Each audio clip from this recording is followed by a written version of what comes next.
નસવાડીની ઘટના બાદ ઋષિકેશ પટેલનું મોટું નિવેદન અત્યારે સામે આવી રહ્યું છે। આ ઘટના છોટાઉદેપુરમાં બનવા પામી હતી ત્યારે નસવાડીની ઘટના મુદ્દે ઋષિકેશ પટેલનું મોટું નિવેદન વિદ્યાર્થીનીની બદ ઇરાદાથી જે છેડતી કરવામાં આવી હતી તે મુદ્દે ઋષિકેશ પટેલ બોલી ચૂક્યા છે। ડ્રાઈવર અને ટેમ્પો માલિકની ધરપકડ પણ આ મુદ્દે કરાઈ ચૂકી છે।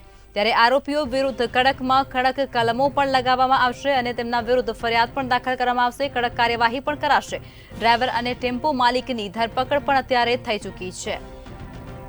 નસવાડીથી જે વિદ્યાર્થીનીની છેડતીનો મામલો સામે આવ્યો હતો તે ઘટનામાં હવે ઋષિકેશ પટેલનું નિવેદન પણ સામે આવી રહ્યું છે। મોટું નિવેદન સામે આવ્યું છે। વિદ્યાર્થીનીની જે બદ ઇરાદાથી છેડતી કરવાનો મામલો હતો તેમાં ઋષિકેશ પટેલ બોલી રહ્યા છે કે ડ્રાઈવર અને ટેમ્પો માલિકની ધરપકડ કરવામાં આવી ચૂકી છે અને તેમના વિરુદ્ધ કડકમાં કડક કલમો લગાવવામાં આવશે અને તેઓની પર કાયદાકીય કાર્યવાહી પણ શરૂ કરવામાં આવશે। ડ્રાઈવર અને ટેમ્પો માલિકની અત્યારે ધરપકડ કરી લેવામાં આવી છે। આ સમગ્ર ઘટના છોટાઉદેપુરના નસવાડીમાં બનવા પામી છે, જ્યાં સ્કૂલેથી પરત ફરતી વિદ્યાર્થીનીઓ એક ખાનગી ટેમ્પોમાં બેઠી હતી અને 6 જેટલા ઈસમો દ્વારા તેમની છેડતી કરવાનો પ્રયાસ કરવામાં આવ્યો હતો। ત્યારે વિદ્યાર્થીનીઓએ પોતાની છેડતી ન થાય અને ગભરાઈ અને ટેમ્પોમાંથી કૂદી પડી હતી ત્યારે તેઓ ઈજાગ્રસ્ત પણ થવા પામી હતી। જોકે આ સમગ્ર ઘટના બાદ હવે ઋષિકેશ પટેલનું મોટું નિવેદન સામે આવી રહ્યું છે। તેમના દ્વારા કહેવાયું છે કે આરોપીઓ વિરુદ્ધ કડકમાં કડક કલમો લગાવવામાં આવશે અને કાયદાકીય કાર્યવાહી કરાશે।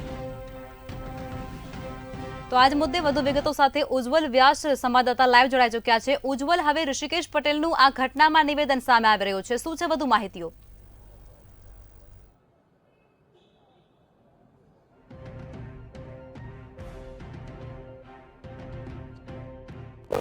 છોટાઉદેપુરના નસવાડીમાં બનેલી આ ઘટના ખૂબ જ ગંભીર બની છે। રાજ્ય સરકારે આની ગંભીરતાથી નોંધ લીધી છે। 6 ઈસમો દ્વારા દીકરીઓ ઉપર જે રીતે છેડતી કરવાનો મામલો બન્યો એમાં સરકાર હરકતમાં આવી ગઈ છે અને અત્યાર સુધીમાં ટેમ્પો માલિક અને ટેમ્પોના ડ્રાઈવર એમ 2 લોકોની ધરપકડ કરવામાં આવી છે।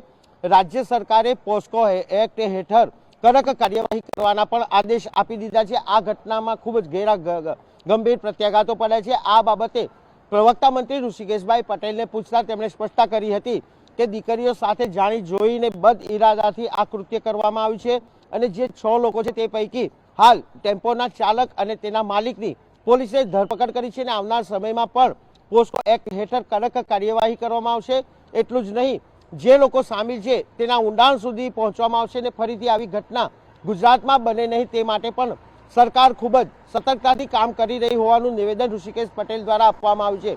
જો કે આ ઘટના ખૂબ જ ગંભીર હોવાના કારણે રાજ્ય સરકાર હરકતમાં આવી ગઈ છે।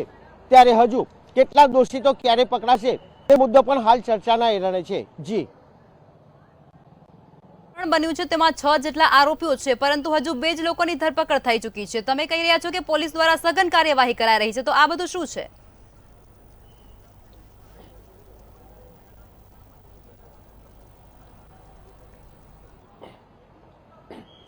જે બિલકુલ ઋષિકેશભાઈ પટેલે આ બાબતે સ્પષ્ટતા કરી હતી ને પત્રકાર પરિષદમાં પત્રકારોએ જે પ્રશ્નો ઉઠાવ્યા તેમાં એમને નિવેદન આપ્યું હતું કે હજુ સુધી જે ટેમ્પોનો અકસ્માત થયો હતો આ ઘટનાની દરમિયાન ત્યારે ટેમ્પોના ડ્રાઈવરની પણ તાત્કાલિક ધરપકડ કરી છે અને ટેમ્પોના માલિકની કરી છે, પરંતુ જે લોકો આ સંડોવણી હતી, જે લોકોએ છેડતી કરી હતી તેને પકડવા પણ પોલીસે ચક્રો ગતિમાન કરે છે અને ટૂંક સમયમાં તેઓ પોલીસ પકડમાં આવી જશે અને તેમના વિરુદ્ધ પણ કડક કાર્યવાહી કરશે તેવું ઋષિકેશ પટેલ દ્વારા આશ્વાસન હાલ આપવામાં આવી રહ્યું છે। જી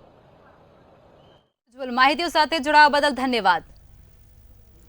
સમાચાર મળી રહ્યા છે કે છોટાઉદેપુરમાં જે ઘટના બનવા પામી છે નસવાડીની, તે ઘટનામાં હવે ઋષિકેશ પટેલનું નિવેદન પણ સામે આવી ચૂક્યું છે અને તેમના દ્વારા કહેવામાં આવી રહ્યું છે કે જે આરોપીઓ છે તેમના વિરુદ્ધ કડકમાં કડક કાર્યવાહી કરવામાં આવશે અને કલમો લગાવવામાં આવશે અને ત્યારબાદ કાયદાકીય કાર્યવાહી પણ શરૂ કરવામાં આવશે, જેમાં 2 લોકોની ધરપકડ થઈ ચૂકી છે, પરંતુ હજુ પણ 4 જેટલા શખ્સો છે તે ફરાર છે। નસવાડીની ઘટના મુદ્દે ઋષિકેશ પટેલનું મોટું નિવેદન સામે આવી ચૂક્યું છે, જેમાં વિદ્યાર્થીનીઓની છેડતી કરવામાં આવી હતી તેને મુદ્દે લઈ અને તેઓ બોલ્યા છે કે ડ્રાઈવર અને ટેમ્પો માલિકની અત્યારે હાલ ધરપકડ થઈ ચૂકી છે અને ત્યારબાદ આગળના જે 4 આરોપીઓ હજુ પણ ફરાર છે તેઓને શોધવા માટે પોલીસ દ્વારા ચક્રો પણ ગતિમાન કરવામાં આવી ચૂક્યા છે।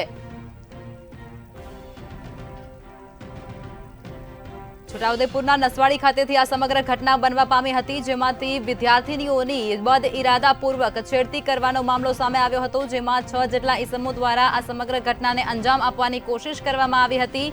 તેમાં 2 ઇસમોની ધરપકડ થઈ ચૂકી છે। ડ્રાઈવર અને ટેમ્પો માલિકની હાલ ધરપકડ કરાઈ ચૂકી છે, પરંતુ હજુ પણ આ કેસમાં સંડોવાયેલા 4 આરોપીઓ ફરાર છે।